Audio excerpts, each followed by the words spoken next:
Olá a todos, estamos de volta com mais uma análise diagnóstica, hidrometeorológica e energética do SIM, trazendo os principais destaques ao longo da última semana operativa. Estamos a poucos dias do início da estação de primavera, né, Bruno? A carinha dos nossos vídeos tende a mudar bastante aí nos próximos meses, então vamos trazer os destaques diagnósticos, não é mesmo?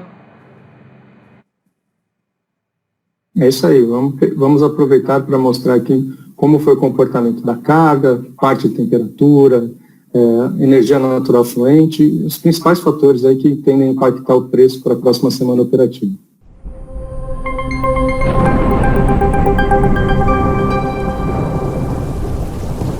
Começando então a nossa análise diagnóstica de hoje pelos aspectos sinóticos, meteorológicos no decorrer desse início do mês de setembro.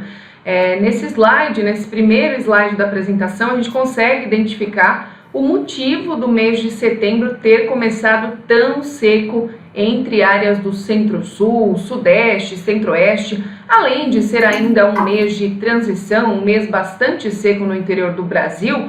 As chuvas não estão conseguindo chegar ao centro-sul, por exemplo, que é uma área que já deveria estar recebendo maior quantidade de instabilidades, por uma série de fatores, né? Primeiro, a gente teve ao longo dos últimos meses, aí, principalmente entre julho e agosto, uma precipitação bastante intensa, bastante frequente entre áreas do Oceano Índico. E isso acabou gerando um trem de ondas desfavorável à precipitação na América do Sul. Ou seja, o favorecimento da formação de anticiclones. E é por isso que a gente tem visto esse início do mês de setembro com tanta dificuldade para a regularização de chuva.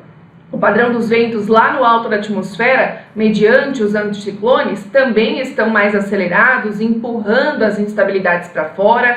Em níveis médios da atmosfera tem um giro anticiclônico anti-horário, favorecendo uma grande área de divergência. E além disso, grande parte da umidade, da água precipitável nesse momento se encontra muito concentrada nas áreas tropicais, principalmente pensando no Atlântico, lá acima do Pacífico, por conta de ser uma temporada de distúrbios tropicais e principalmente no Atlântico, essa temporada de formação de tempestades, ciclones, furacões, estava já sendo prevista para ocorrer acima da média. Isso só foi se confirmando ao longo dos últimos períodos. No próximo slide, a gente consegue entender então um pouquinho sobre essa circulação dos ventos em níveis médios e altos da atmosfera, em 200 HPA e em 500. Então a gente vê a formação de uma área de alta pressão em 500, empurrando as instabilidades aqui para o extremo sul do Brasil. Por mais que tenha uma frente fria tentando avançar entre a costa sul e sudeste, ela não consegue porque esses ventos empurram ela para fora. E para fortalecer esse padrão, os ventos em 200 também bastante zonais e empurrando as instabilidades. Na carta sinótica, no próximo slide, a gente confere a carta do CPTEC mostrando que no decorrer desta última quarta, quinta-feira, até tivemos a aproximação de uma nova frente fria, uma instabilidade em superfície. No entanto, nenhuma dessas instabilidades, nenhum desses padrões sinóticos foi o suficiente para trazer chuva volumosa, justamente porque os sistemas estão sendo empurrados para fora do continente. Não temos uma conexão muito expressiva com a umidade que vem da região norte e por isso que a gente vai ver o reflexo ao longo dessa semana operativa nas chuvas registradas aí, quando comparada, a chuva prevista pelo ONS, a chuva observada. A gente até identifica que no início da semana, no próximo slide, a chuva observada realmente ficou um pouquinho acima da expectativa em algumas áreas aqui da Bacia do Uruguai, parte de Santa Catarina, mas essa chuva ocorreu de forma mais pontual, mais isolada, não foi um volume abrangente que conseguiu avançar por toda a região sul do Brasil. Então teve um pequeno impacto, uma pequena resposta no subsistema sul. Fora isso, tempo estável em grande parte das áreas entre a Bacia do Iguaçu, Itaipu, Paranapanema, todo o interior do Brasil, como já era esperado pela previsão. A gente passa para o próximo slide só para entender a visão. Essa é a visão oficial do ONS, e essa é a visão do modelo Ampere, o modelo estatístico Ampere. Então, o que a gente consegue identificar? que de forma geral, mesmo fazendo a melhor combinação estatística dos modelos, nenhum dos modelos conseguia prever com grande antecedência o que iria acontecer neste início de semana. A maior parte deles projetava uma chuva muito mais concentrada nas áreas de fronteira com o Uruguai. E o que acabou acontecendo foi um pouquinho acima dessas áreas, choveu acima da expectativa. Os maiores volumes, é claro, como a gente pode ver nos dados observados, ficaram muito concentrados no litoral norte do Rio Grande do Sul e sudeste de Santa Catarina. Então, portanto, não conseguimos ter um volume tão expressivo de chuva entre áreas do interior da região sul do Brasil. Isso teve reflexos, né, no acompanhamento da ENA. A gente vai ver no próximo slide que o reservatório, né, principalmente para a região sudeste, está performando um pouquinho abaixo do que vinha sendo previsto aí no decorrer das últimas semanas operativas, no decorrer da REV 0, então está um pouquinho abaixo do que vinha sendo previsto, e nos próximos dias, como não tem nenhuma chuva ainda prevista para as áreas do sudeste, a gente vê que a REV 1, pelo menos a REV 1 e 2, estão projetando um reservatório em queda, uma ligeira queda ainda prevista para a região sudeste, e lá no final do mês somente a gente vai ver uma resposta por conta das chuvas que retornam, mas essa resposta ainda está uma incógnita muito grande, né? Para isso a gente tem que checar a previsão, o prognóstico. Para isso você pode entrar em contato com a gente, não é mesmo? No próximo slide, a gente vai ver que o sul, por conta daquelas instabilidades na bacia do Uruguai, principalmente a chuva que caiu ali ao norte do Rio Grande do Sul, está performando um pouquinho acima do que estava sendo previsto, né? Mas não foi uma subida tão significativa, até porque os volumes de chuva em grande parte dessas áreas entre o Norte Gaúcho e Santa Catarina não chegaram a ultrapassar os 40 milímetros, né? Isso aconteceu em áreas mais próximas aqui da faixa leste da região sul, mas foi muito concentrada nessa região. Então, uma expectativa de que o sul melhore nas próximas semanas operativas, e isso vai depender muito do cenário de previsão também. O próximo subsistema, o subsistema Nordeste, a gente consegue identificar que está bastante em linha com o que vinha sendo previsto aí para os patamares de ENA, até porque não teve chuva, não teve entrada e grande saída do sistema. O Bruno vai mostrar para a gente um pouquinho dos impactos na região Nordeste do Brasil com relação a reservatório, possivelmente, né, teve um aumento aí do uso dos reservatórios. E a temperatura também começou o mês de setembro muito mais elevada em grande parte do interior do Brasil. Pode ser uma resposta a isso também, mas por enquanto, ENA andando bastante em linha com o que vinha sendo previsto. Para o subsistema norte, o último subsistema, a gente observa, né, também uma tendência, uma taxa de recessão que é comum da região nessa época do ano. A chuva vai começar a retornar apenas no final de setembro, início do mês de outubro, então a gente vai ver gradativamente uma melhora, porém agora taxa de recessão bastante em linha também com o que vinha sendo projetado para o subsistema norte. Agora o Bruno mostra pra gente outras variáveis aí diagnósticas que estão impactando grandemente o nosso SIM. Isso aí, Elô. Então, trazendo aqui para vocês o acompanhamento da operação. Tá? Então, a gente traz aqui comportamento, né, o que a gente vem verificando ao longo da semana operativa vigente, desde o dia 3 até o dia de ontem. A gente verifica que o subsistema norte e o subsistema nordeste, principalmente o subsistema nordeste, a gente tem uma exportação de energia aqui para o subsistema sudeste.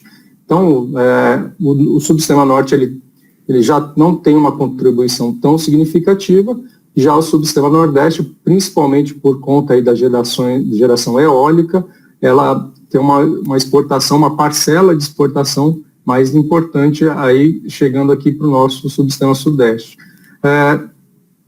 Por outro lado, o subsistema sul, que volta a apresentar aí chuvas mais concentradas lá sobre o Rio Grande do Sul, passa por uma situação de queda das afluências, pelo menos a projeção, e a gente percebe o seguinte, o subsistema sul, ele passa a ter uma importação de energia dos excedentes que chegam para o sudeste. Tá? Então, a gente precisa...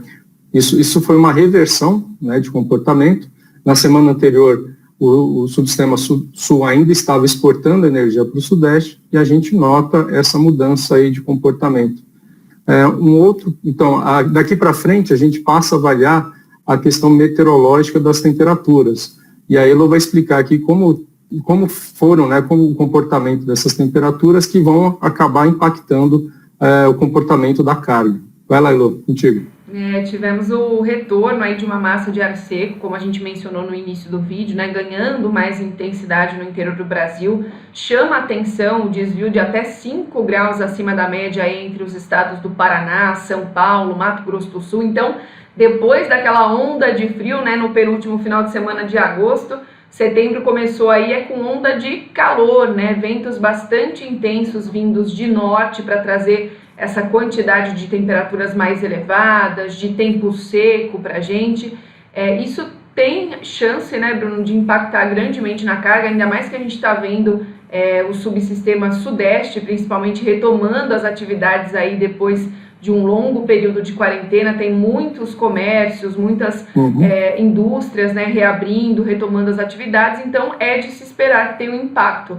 E essa previsão de temperatura mais elevada que o normal, tanto a mínima quanto a máxima, a gente pode ver no próximo slide que ela persiste agora no decorrer dessa primeira quinzena do mês de setembro, principalmente para essas áreas do centro-sul do Brasil. E por quê, né? Antes de qualquer instabilidade conseguir chegar à região centro-sul do país até o final do mês, ventos de norte predominantes, trazendo calor, tempo seco, vão ser a realidade de todo o centro-sul nos próximos dias. E esse calorão todo, ainda por cima, serve como combustível para que quando as instabilidades conseguirem chegar ali a algumas áreas da região sul, como é o caso da previsão de amanhã no estado gaúcho, elas provocarem choque térmico, choque entre as massas de ar e chance de chuva, ventania, chuva forte com granizo.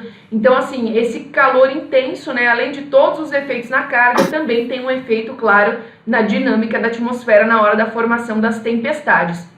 Vale lembrar também, Bruno, que a gente tá com essa temperatura bem acima da normalidade em algumas áreas ali do oeste de Mato Grosso do Sul, oeste de Mato Grosso, pegando justamente áreas do Pantanal, onde as queimadas, né, estão chamando a atenção da mídia, estão ocorrendo acima da média e estão, claro, numa escala muito menor do que a gente já tinha o calor, já tinha os ventos de norte, já tem uma massa de ar seco e quente sobre o Brasil, mas essas queimadas, né, essas áreas de focos de incêndio, só tende a reforçar ainda mais esse padrão de temperaturas elevadas e o risco de choques de massas de ar intensos aí no sul do Brasil, aumentando até o risco, né, para fortes temporais, algumas chuvas que podem até trazer desastres, né, pela quantidade de vento intenso que acompanha as instabilidades antes da chuva chegar. Então é um ponto de atenção aí para a região centro-sul do país no decorrer dos próximos dias, principalmente quando a gente fala do Rio Grande do Sul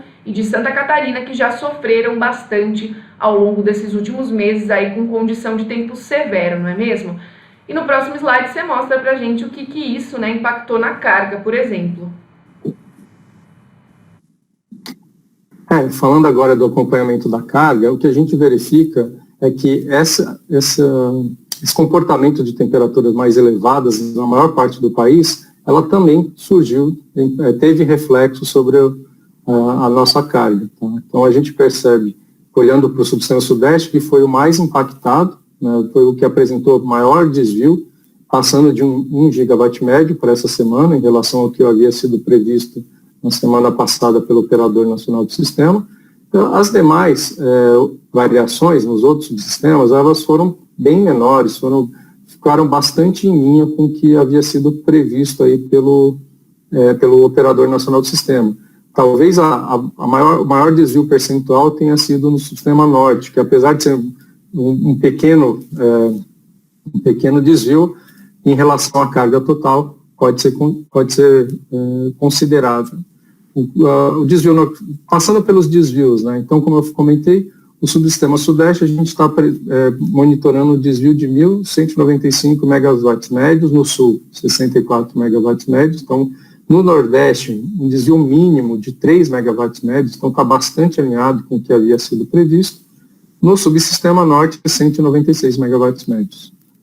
Então, Agora, mantendo a linha aqui dos nossos acompanhamentos, chegou a vez de falar dos armazenamentos. Então, em relação à expectativa que havia sido prevista para essa semana, o Sudeste ele tende a fechar a semana com valores inferiores ao que haviam sido projetados para a próxima sexta-feira, né, pela revisão 1 do PMO.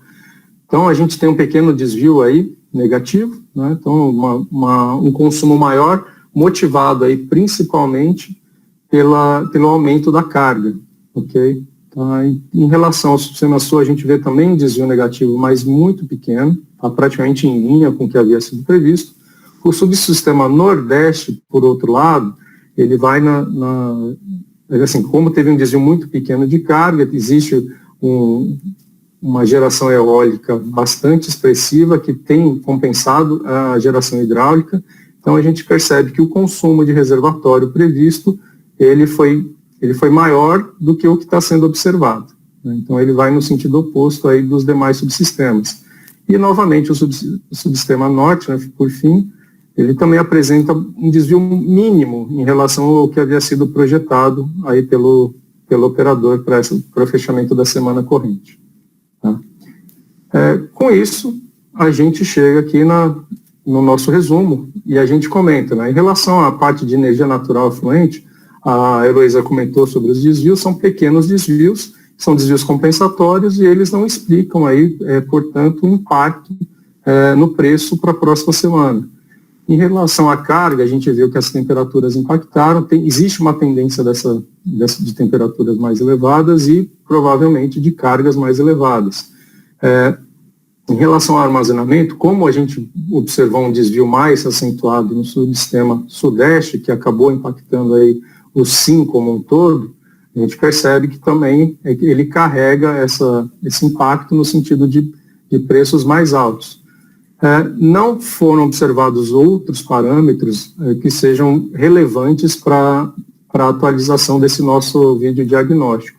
Em contrapartida, existem alguns outros fatores prognósticos que também devem ser acompanhados e para a próxima semana, inclusive, que podem explicar o comportamento da variação de preço para a próxima semana. Então, por fim, a gente tem aqui uma expectativa de preço para a próxima semana operativa, os preços da revisão 2 para o mês de setembro, superando os preços da semana corrente, da semana vigente, que foram divulgados aí para a revisão 1. Tá? Então, vamos acompanhar para ver se essa expectativa nossa se confirma e caso vocês tenham alguma dúvida, entre em contato conosco, vamos conversar, vamos discutir o tema, beleza? É isso aí, muito obrigada pela atenção em mais um vídeo diagnóstico. A gente volta na semana que vem com mais novidades aí sobre a semana operativa que está por vir e até a próxima.